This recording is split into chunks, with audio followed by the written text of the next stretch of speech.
जगद्गुरु नरेंद्राचार्य महाराज संस्थान आणि महाराष्ट्र शासन आयोजित रक्तदान शिबिर. रक्तदान हेच सर्वश्रेष्ठ दान. तुम्ही जगा, दुसऱ्याला जगवा. विज्ञानाची प्रगती सुरूच आहे,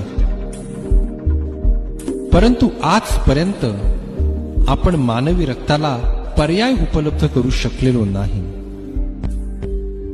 मानवाचे रक्त हे कोणत्याही कारखान्यात तयार होत नाही, तसेच कोणत्याही प्राण्याचे रक्त मानवास उपयोगी पडू शकत नाही. फक्त एका मानवाचेच रक्त दुसऱ्या मानवाला उपयोगी पडू शकते. रक्ताचा पुरवठा हा रुग्णांना असलेल्या गरजेपेक्षा कितीतरी पटीने कमी आहे, ज्यामुळे अनेकांना आपल्या प्राणास मुकावे लागते. ह्या समस्येचे निवारण करण्यासाठी आपण